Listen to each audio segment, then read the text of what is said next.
Kurt, were you feeling dangerous when you put this list together? I was going to say there's some great performances by the quarterbacks this week. And as you mentioned there, you wake up on a Sunday morning feeling dangerous. There's a good chance you make the list. And we'll start right there at number 5. Baker Mayfield, just the second rookie that's made the list this year. 150 quarterback rating, got a big win against Atlanta. Let's hope he can turn this into some more wins.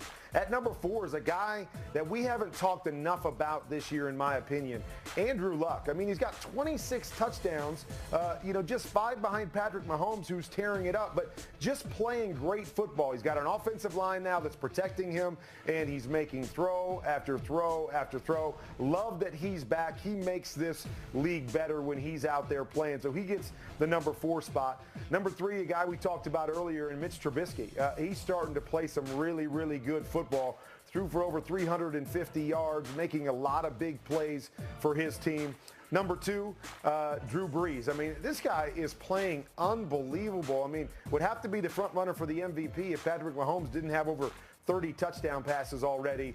And then number 1 on my list is the guy that played last Thursday, but you throw a couple more touchdown passes than you have incompletions, there's also a pretty good chance that you're going to be number 1 on the list. Big Ben has got this team rolling. You see it right there. 22 for 25, 5 touchdowns, over 300 yards. This offense is starting to come into what we thought they would be at the beginning of the year, assuming Le'Veon Bell was there, but James Conner's playing great, but Big Ben is playing his best football of the year, and he gets the number 1 spot. A perfect passer rating for Ben Roethlisberger. You've got 3 guys on your list who had over 150 in that category, and no one on this list had fewer than 3 touchdowns thrown.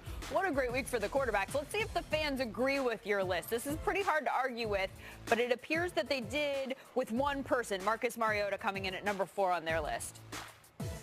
It's hard to argue with that. I mean, against the Patriots, a dominating performance.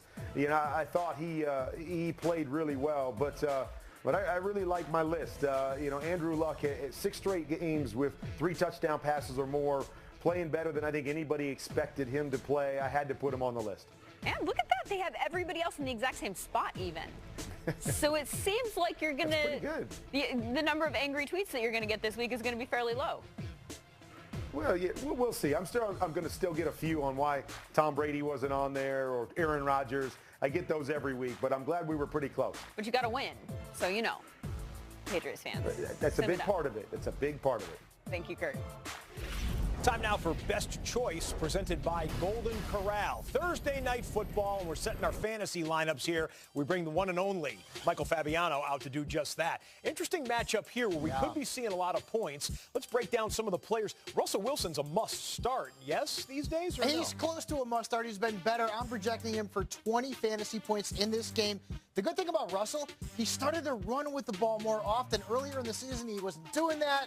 And lately, he's been running with the football, and he's been throwing touchdown passes. So that's a good thing for your fantasy football team. He's in my top 10 quarterbacks this week. Can't wait to hear what you say about this guy. Can Aaron Jones back up the monster fantasy performance from last week this week? I don't know if he's going for 32, but I have him at 16. 16? I think it's a very good stat line for Aaron Jones. Finally, Mike McCarthy. You must have been watching NFL Fantasy Live because we've been talking about this kid for weeks and weeks. He's averaging over 6 yards a carry, and the Seahawks are allowing over 6 yards a carry to running backs since week 7. So Aaron Jones is a very solid start. A guy who is a big play waiting to happen, and he can be feast or famine fantasy-wise, Tyler Lockett. We talk about Doug Baldwin, but this has been the guy here, and I'm going to give him right at his average 14 fantasy points. He's actually failed to score double-digit fantasy points once all season long, in the Packers secondary can be had.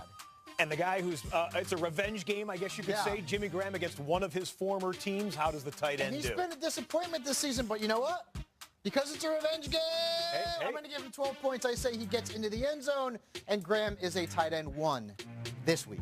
Yesterday on Hot Take Tuesday here on NFL Total Access, Sean O'Hara said Jimmy Graham would get multiple touchdowns against his former team. We'll find out Thursday. Thanks, Fabs. You got it.